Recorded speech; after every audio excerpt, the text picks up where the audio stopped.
Olá a todos, eu sou o Nelson, aluno da graduação em matemática e também tutor da nossa ACEP da matemática elementar.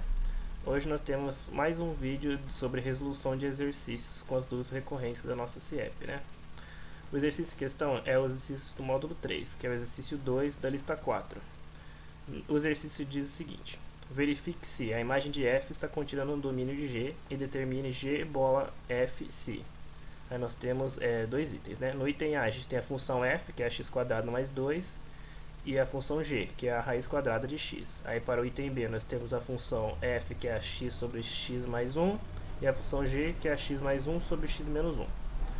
Ou seja, nós temos dois itens, e em cada item a gente tem que descobrir se está contido ou não, e g bola f. Então, a gente tem que fazer por partes. Podemos partir para o exercício A agora. No item A, nós temos essas duas funções, né? E a primeira coisa que a gente deve descobrir é se a imagem de f está ou não contínua no domínio de G, né?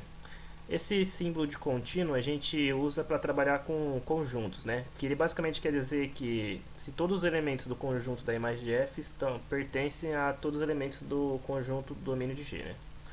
A gente então precisa descobrir ambos conjuntos para saber se ele está contido ou não. Primeiro a gente trabalha com a função f aqui. Para o domínio de f é fácil, né? Porque geralmente quando a gente está trabalhando nos números reais, a maioria das funções, o domínio são os próprios números reais, né? Todos os números, basicamente. A gente só vai encontrar problemas no domínio quando tiver um x no denominador, ou então a gente tiver uma raiz com índice par, como a raiz quadrada, por exemplo. Mas nesse caso, o domínio são os próprios reais mesmo. Afinal, é uma função polinomial, no caso, uma função de segundo grau. Então, os domínios são os próprios reais. Para a imagem de f, a gente tem que se atentar ao f de x, né? Que o f de x nada mais é que a imagem. Nesse caso, a gente tem um x quadrado, e o x quadrado a gente sabe que ele nunca é negativo. Então, esse valor aqui vai assumir no mínimo zero. Então, o menor valor que essa função vai assumir é 2, né? 0 mais 2. Então, o nosso mínimo é o 2, né? Essa função vai ser, a imagem dela vai ser no mínimo 2 e vai até o mais infinito, podendo subir todos os valores positivos a partir do 2. A gente tem agora o domínio e a imagem de f. A gente pode ir para a função g. Na função g a gente tem a raiz quadrada de x, né? E para quem conhece a definição da raiz quadrada, a gente é direto já, porque a gente sabe que um radicando da raiz quadrada nunca vai poder ser negativo, né? Não faz sentido a gente trabalhar com os os radicandos negativos, né? Tipo, não faz sentido você pensar em raiz quadrada de menos 16. Então ele está sempre definido ou no zero ou nos números positivos.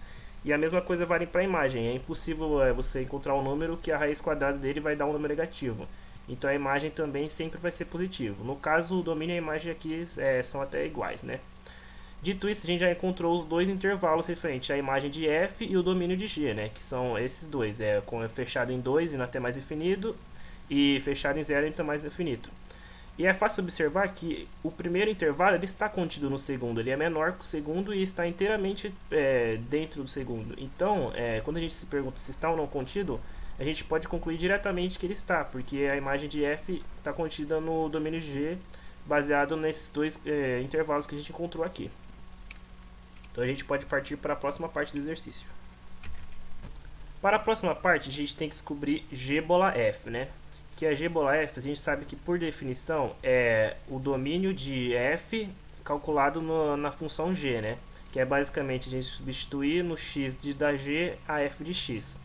Que a gente sabe que nesse caso vai ser bem simples, que basta a gente substituir, que vai ficar a raiz quadrada da função f, que é x quadrado mais 2.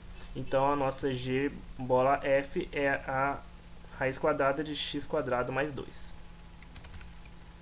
Agora para o exercício B, vale o mesmo raciocínio, né? A gente encontrar a imagem e o domínio de ambas para a gente concluir se está contido ou não, né?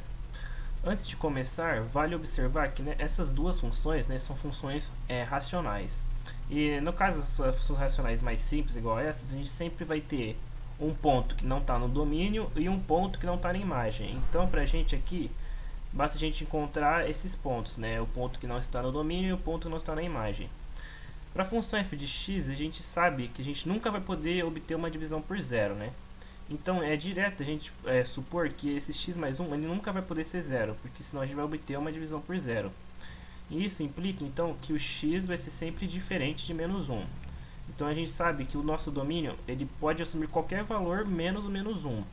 Então o domínio de f vai ser os reais menos o menos 1. Para a imagem a gente tem que pensar em um f de x que não funciona, né? A gente pode supor aqui o número 1. E o número, supondo o número 1, a gente vai obter x sendo igual a x mais 1. Que isso implica que o zero é igual a 1. Porém, a gente sabe que o zero é igual a 1, né? E o zero não é igual a 1. Isso aqui é um absurdo. E o absurdo foi supor que o f de x é 1. Então, o f de x nunca vai ser 1. Esse é o valor porque a imagem não compete à imagem. Então, a nossa imagem vai ser todos reais menos o número 1. Pronto, agora a gente já tem o domínio e a imagem de f. A gente pode partir para os da função g. Vou deixar anotado aqui o domínio e a imagem de f que a gente obteve, a gente já obteve, né? E agora a gente pode trabalhar com a função g. Para a função g a gente faz o mesmo raciocínio, né? Para o domínio a gente sabe que o x menos 1 nunca vai ser igual a zero, porque senão a gente vai ter uma divisão por zero, e que acaba implicando que o nosso x vai ser sempre diferente de 1. Ou seja, o domínio de g é igual aos reais menos o número 1. Né? O número 1 não pode já assumir esse valor. O x nunca pode assumir o valor do 1. E para encontrar a imagem, a gente também supõe que o g de x é igual a 1. Porque se a gente supor que o g de x é igual a 1, a gente vai chegar que x menos 1 é igual a x mais 1. Que implica que menos 1 é igual a 1. Só que isso é um absurdo. Então, o absurdo é supor que a g de x pode assumir o valor 1. E a g de x nunca vai poder assumir valor 1. Então a g de x é sempre diferente de 1. Então a imagem de g vai ser sempre os reais menos o 1. Pronto, agora a gente já tem os dois domínios e as duas imagens, né? Então agora a gente pode se perguntar se a imagem de f está ou não contida no domínio de g. Que é a mesma coisa que se perguntar se a imagem se o R menos 1, né, o conjunto R menos 1, está contido no conjunto R menos 1. E na verdade esses dois conjuntos são os mesmos conjuntos. Então é direto a gente afirmar que está contido, afinal eles são o mesmo conjunto. Então a imagem de f está sim contida no domínio de G.